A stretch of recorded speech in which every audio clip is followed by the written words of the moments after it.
Assalamu alaikum wa rahmatullahi wa barakatuh. Peace be with you, and welcome to another episode of Reflections on the Quran as we look at some of the verses we listened to during Taraweeh prayers throughout the nights of Ramadan.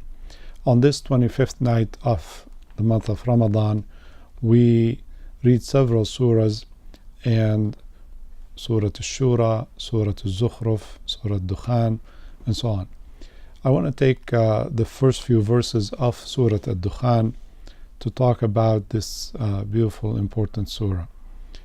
And the surah starts with Hamim wal Kitab al-Mubin. There are several surahs that begin with Hamim, these special letters that Allah chose to put in the beginning of some of the surahs have a little bit of mystery in them, but it is also a miracle at the same time. And that's a topic for another series, inshallah. What comes in verse 2, Wal Kitab al-Mubin, the clear book. Allah is swearing by this book, the Quran, the clear book, that it is clear and make things clear to people. He said, Inna anzalnahu fi laylatin mubarakah. We have revealed it in a blessed night. Here is the night referred to as Laylat al-Qadr, as we know from Surah Al-Qadr that the Quran was revealed from Allah subhanahu wa ta'ala to Jibreel, the archangel, the chief angel, on the night of Al-Qadr. And then Jibreel brought the first 5 verses of the Quran to Muhammad sallallahu alaihi wasallam in the month of Ramadan on Laylat al-Qadr, the 27th night of Ramadan. And so in this third verse, Allah clearly states that, number one, He revealed this book, and the night that this book was revealed is a blessed night. Inna kunna mundhirin. Why? What's the purpose of this revelation? Is to warn the people about what's ahead. Many people, most people in this world are living in ambiguity. They don't know the purpose of their lives. They're not preparing for the hereafter. They wake up literally when they die and find out that, oops, there was a purpose for this life. It wasn't all about playing, eating, and working and running here and there and producing children. It was meant to be a test for us. So before it's too late, Allah is sending His warners. Those are called the prophets and messengers of God, who come to us with the true message. Isa alayhi salam, Jesus the son of Mary, he warned his people before. Musa warned his people before. Noah warned his people before. All the prophets throughout history warned their nations that there is a day of judgment coming up. Be prepared, do the right things, follow the scripture, follow the commandments, and you should be okay. So in this blessed night of Al-Qadr that the Quran was revealed in it, He says, فِيهَا يُفْرَقُ كُلُّ أَمْرٍ حَكِيمٍ. In it, every decisive matter is every wise matter is being decided. أَمْرًا مِّنْ عِنْدِنَا, command from our presence. إِنَّا كُنَّا مُرْسِلِينَ. We're going to send messengers. Many people say, why?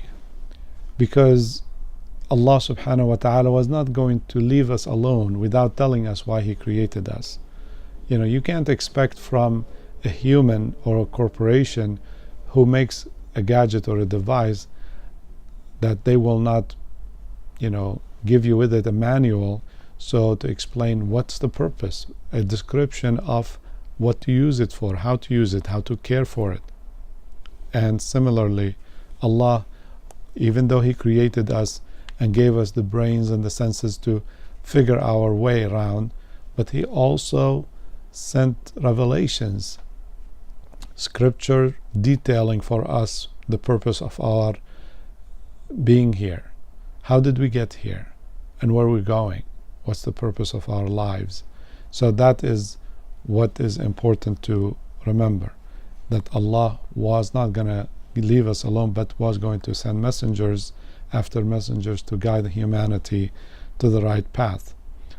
And that is out of the mercy of your Lord. Rahmatan min Rabbik.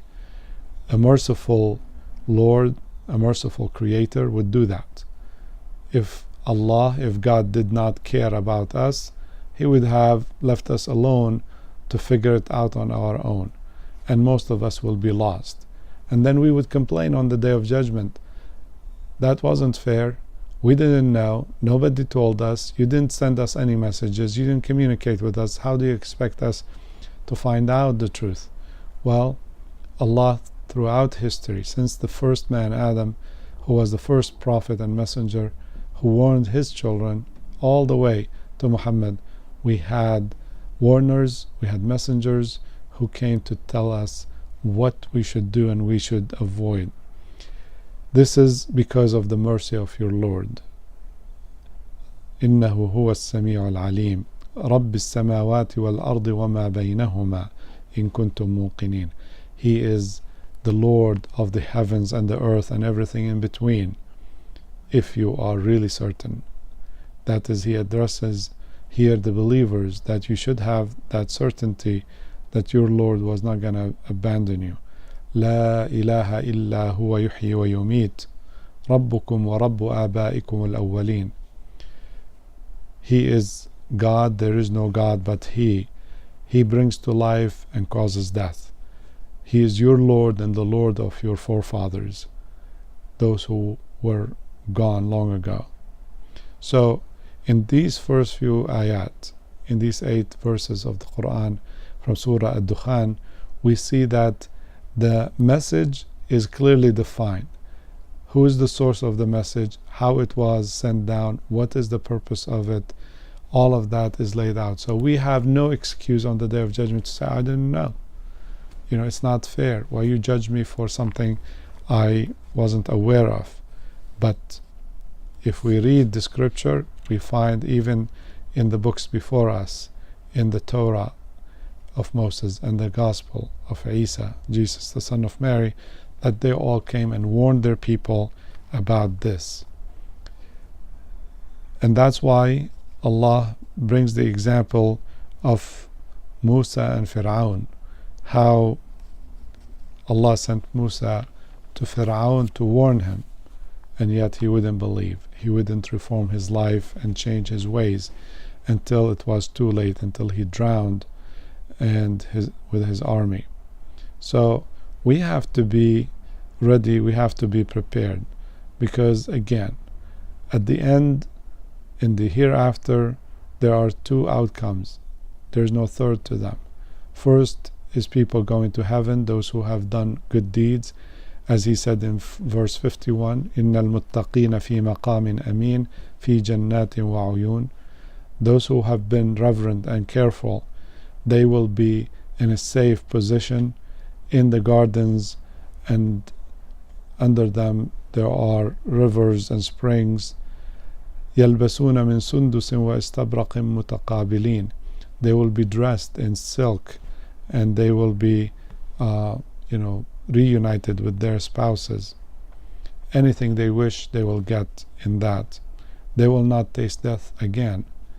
It was only one time that they died in this world, so there is no death in the hereafter, and that is the greatest success. But those who have been on the wrong side, who have disobeyed their Lord, their time, all of them, is the Day of Judgment. Don't think for a moment because they can get away with crime in this world that they can get away with it in the hereafter. On that day, nothing would benefit them or come to their aid. Not their children, not their spouses, not their parents, not their friends. Money cannot buy their way out. So they have to taste the punishment for their evil deeds. So may Allah make us among those who are righteous, who are reverent of Him, who choose to do the best deeds possible in this life. So we hope and pray for God to grant us forgiveness, and to make us among the people of Jannah, the heavens.